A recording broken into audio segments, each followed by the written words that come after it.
Alors Hamilton, une course gâchée par un contact avec Leclerc.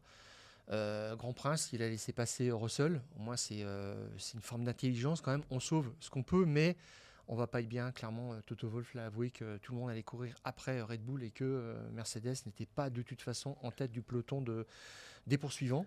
Avec un chantier qui a été déclenché chez Mercedes, c'est d'essayer maintenant de travailler sur ce que les ingénieurs appellent la corrélation. Parce qu'on se rend compte en fait chez Mercedes, et j'ai le sentiment que ça fait très très longtemps que c'est le cas et qu'on n'a pas mis ça sur la table, que les simulations, elles ne sont pas en corrélation avec ce qui se passe en réalité sur la piste. Ce qui fait la réussite en ce moment de Ferrari et de Red Bull depuis des saisons. Et là, ça va vraiment être sans doute le cheval de bataille pour cette saison et pour les saisons à venir chez Mercedes. Alors la seule bonne nouvelle du week-end pour Mercedes, c'est que c'est sur le marché des transferts. La personne la plus importante sur le marché des transferts actuellement, c'est David Sanchez. Ah oui, clairement. Ingénieur. Voilà, à qui on avait promis un poste designer, responsable de la performance, un peu un directeur technique chez McLaren.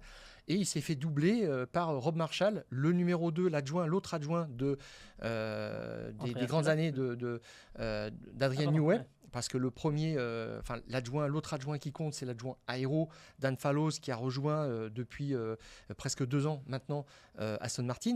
Et là, cette personne est sur le marché des transferts et c'est surtout l'ancien designer de Ferrari et il sait comment fonctionne la Ferrari, comment est-ce qu'elle est dessinée pour solutionner ces problèmes de rebond. Et je pense que Toto Wolff a dû quand même décrocher son téléphone pour le contacter parce qu'il pourrait être un petit peu le sauveur.